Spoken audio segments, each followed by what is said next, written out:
नमस्कार दोस्तों। आज के वीडियो में हम फर्स्ट क्राई का जो आईपीओ आ रहा है उसका डिस्कशन करेंगे। फर्स्ट क्राई की बात करें तो इसमें अभी बड़े बड़े इन्वेस्टर्स का नाम देखें तो सचिन तेंदुलकर से लेकर रतन टाटा और आनंद महिंद्रा तक इसमें इन्वेस्टेड हैं। तो ये काफ़ी इंटरेस्टिंग आईपीओ है और इसका बिजनेस मॉडल भी काफ़ी शानदार है। तो आज के वीडियो में हम सिर्फ आईपीओ डिटेल्स को ही नहीं देखेंगे बल्कि साथ साथ हम इसके कंप्लीट बिजनेस मॉडल को एनालाइज करेंगे और इसके फाइनेंशियल्स को भी देखेंगे और ये फिगर आउट करने की कोशिश करेंगे कि हमें इसमें अप्लाई करना चाहिए या नहीं, और फ्यूचर में इसका बिजनेस कैसा रन करेगा, क्या फ्यूचर में इसमें कोई बड़ी ग्रोथ आ पाएगी या नहीं। और अगर हम अप्लाई करते हैं और हमें एप्लीकेशन लगता है तो क्या हम सिर्फ लिस्टिंग गेन के लिए अप्लाई करें या फिर इसको लॉन्ग टर्म के लिए रखना चाहिए। तो क्या ये लॉन्ग टर्म में अच्छी सेक्युलर ग्रोथ दिखा सकता है या नहीं, और एक अच्छा मल्टीबैगर स्टॉक बनेगा या नहीं, यही सब आज की इस वीडियो में हम डिस्कस करेंगे। तो चलिए शुरू करते हैं। तो सबसे पहले अगर हम कंपनी की प्रोफाइल देखें तो ये कंपनी 2010 में इस्टेब्लिश हुई थी और कंपनी के नाम की बात करें तो इसका नाम है ब्रेनली सॉल्यूशंस लिमिटेड और ये फर्स्ट क्राई ब्रांड नेम से अपने प्रोडक्ट्स को सेल करता है। और प्रोडक्ट्स की बात करें तो ये मदर्स, बेबीज और किड्स से रिलेटेड प्रोडक्ट्स को सेल करते हैं, जो कि ऑनलाइन और ऑफलाइन दोनों ही प्लेटफॉर्म से ये सेल करते हैं। ऑनलाइन भी ये सर्विसेज प्रोवाइड करते हैं, ऑनलाइन भी आप ऑर्डर कर सकते हैं इनके प्रोडक्ट्स को, और साथ ही साथ ये ऑफलाइन स्टोर्स भी हैं इनके बहुत सारे, जहाँ से भी आप परचेज कर सकते हैं।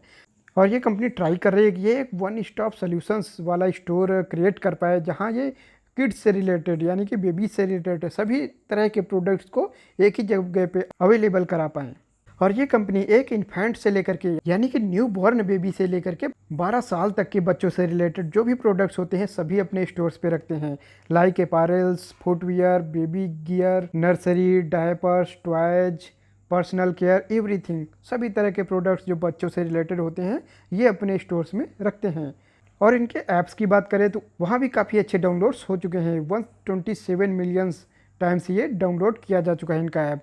वहीं अगर इनके स्टोर्स की बात करें तो कंपनी के अभी 1063 स्टोर हैं इंडिया में और ये 533 सिटीज़ में है, तो इसकी रीच भी काफ़ी अच्छी है इंडिया में। और इनके जो ब्रांड हैं वो फर्स्ट क्राई और बेबी हक नाम से इनके स्टोर्स हैं ऑफलाइन। तो अगर बिजनेस मॉडल की बात करें फर्स्ट क्राई की तो इसका बिजनेस मॉडल काफ़ी अच्छा दिख रहा है और फ्यूचर में भी अच्छा ये सस्टेनेबल ग्रोथ दिखा सकता है, एक सेकुलर ग्रोथ ये दिखा सकता है, क्योंकि ये कंज्यूमर सॉर्ट ऑफ कंपनी है, कंज्यूमर कंपनियों की तरह ये काम करेंगी, क्योंकि ये बच्चों से रिलेटेड। और बात करें तो रेंज भी काफ़ी है, न्यू बॉर्न बेबी से लेकर के 12 साल के बेबीज़ तक, और मदर्स से रिलेटेड भी ये प्रोडक्ट रखेंगे और सभी तरह के ये प्रोडक्ट रखते हैं। तो इनकी रेंज काफ़ी बड़ी है, नंबर ऑफ़ प्रोडक्ट्स काफ़ी ज़्यादा हैं इनके। और वहीं अगर स्टोर्स की बात करें तो स्टोर्स भी काफ़ी खोल चुके हैं, 1063 के आसपास स्टोर्स ऑलरेडी ये ओपन कर चुके हैं। और वहीं बात करें आईपीओ आने के बाद जब इनको फंडिंग मिलेगी तो वहाँ से भी ये आगे अपने बिजनेस को और एक्सपेंड कर सकते हैं। तो आने वाले समय में काफ़ी अच्छी ग्रोथ इसमें देखने को मिल सकती है। तो आने वाले समय में अगर ये बिजनेस अच्छा रन करेगा और ये अच्छी तरह से ग्रोथ दिखा पाएंगे तो काफ़ी अच्छा कंज्यूमर ऑप्शन होगा, का एक कंज्यूमर स्टॉक का ऑप्शन होगा जिसको हम परचेज करके लॉन्ग टर्म के लिए रख सकते हैं और हमें काफ़ी अच्छे रिटर्न भी मिल सकते हैं। अब बात करें अगर बिग इन्वेस्टर्स की तो रतन टाटा के पास लगभग 78,000 के आसपास शेयर्स हैं और उनका जो परचेज प्राइस है वो एवरेज प्राइस है लगभग 84.72 रुपीज़ का, यानी कि 85 रुपये के आसपास उनका प्राइस है। तो उनका प्राइस काफ़ी नीचे है। अभी हम इसका प्राइस बैंड देखेंगे जो कि 440 रुपये से 465 रुपये के बीच है। तो यानी कि आईपीओ प्राइस के आसपास से बात करें तो काफ़ी नीचे के प्राइस पे इनका लिया हुआ शेयर्स है। तो इनको तो काफ़ी अच्छा रिटर्न ऑलरेडी मिल चुका है। वहीं अगर सचिन तेंदुलकर और उनकी वाइफ अंजलि तेंदुलकर की बात करें तो इन दोनों ने मिलकर 2 लाख से ज़्यादा शेयर परचेज कर रखे हैं, लेकिन इनका जो परचेज प्राइस है वो काफ़ी ऊपर का है, 487 रुपये के आसपास इन्होंने परचेज किया है। तो अभी आईपीओ का जो प्राइस बैंड है वहाँ से देखें तो अभी लॉस पे है, लेकिन इसकी लिस्टिंग ऊपर हो सकती है तो वहाँ इनको प्रॉफिट मिल सकता है। वैसे भी ये अपना स्टेक सेल नहीं कर रहे हैं, यानी कि ये लॉन्ग टर्म तक रखना चाहते हैं, तो आगे जाके इनको अच्छा प्रॉफिट भी दिख सकता है।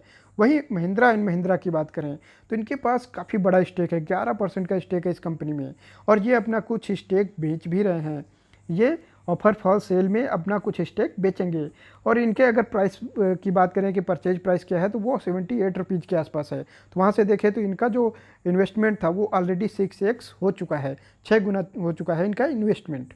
तो चलिए अब हम इसके आईपीओ डिटेल्स को डिस्कस कर लेते हैं। आईपीओ डिटेल्स की बात करें तो आईपीओ डेट है 6 अगस्त से 8 अगस्त तक, 6 अगस्त से लेकर 8 अगस्त तक इसका आईपीओ ओपन रहेगा। वहीं लिस्टिंग डेट की बात करें तो 13 अगस्त को ये लिस्ट होगा। फेस वैल्यू की बात करें तो 2 रुपये की फेस वैल्यू पे ये स्टॉक लिस्ट होगा। प्राइस बैंड की बात करें तो 440 रुपये से 465 रुपये पर शेयर का प्राइस बैंड होगा।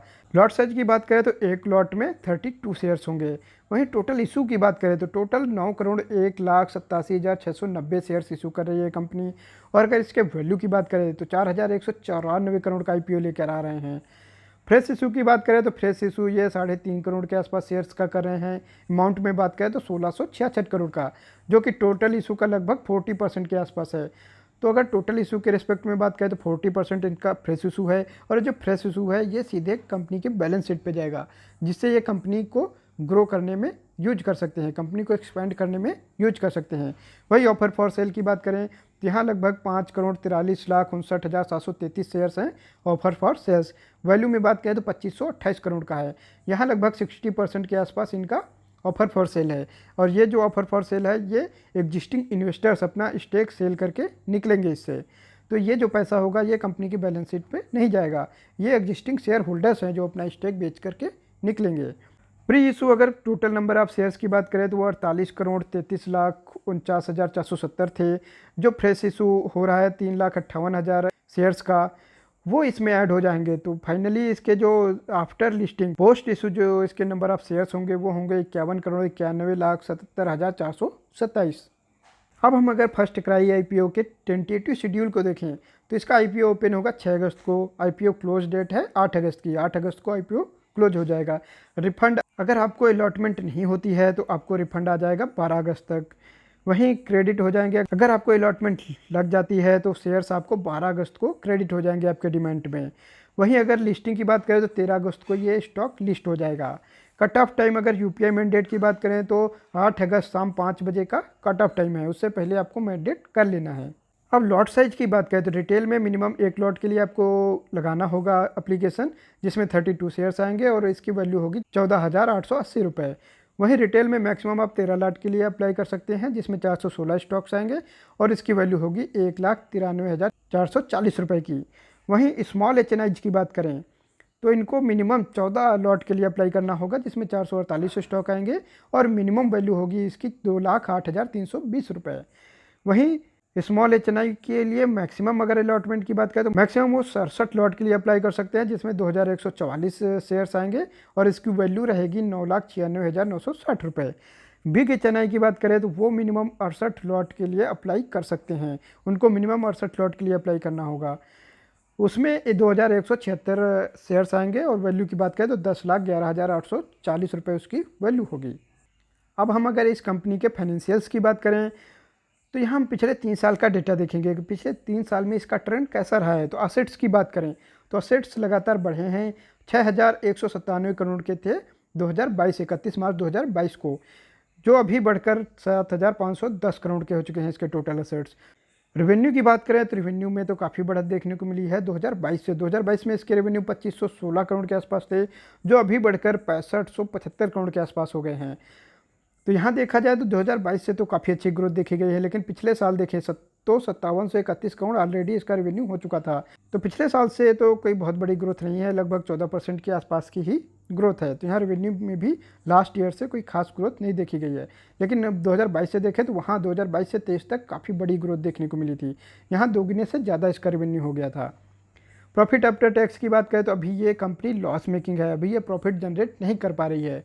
उसका कारण है कि ये अभी एक्सपैंड कर रहे हैं, ये अपने बिजनेस को एक्सपैंड कर रहे हैं और मार्केट में compete कर रहे हैं और मार्केट में अपनी प्रेजेंस को बना रहे हैं। तो शुरू में इन्हें लॉस बियर करना पड़ेगा, लेकिन एक बार अगर ये मार्केट में इस्टेब्लिश हो जाते हैं तो वहाँ ये आगे चलकर अपना मार्जिन ज़रूर जनरेट कर पाएंगे और आगे जाके ये प्रॉफिट भी जनरेट कर सकते हैं, क्योंकि बिजनेस मॉडल तो काफ़ी अच्छा है। तो अभी बात करें तो अभी भी ये कंपनी 321 करोड़ के लॉस पे बैठी है। नेटवर्थ की बात करें तो अभी इस कंपनी के पास 3,170 करोड़ के आसपास नेटवर्थ है।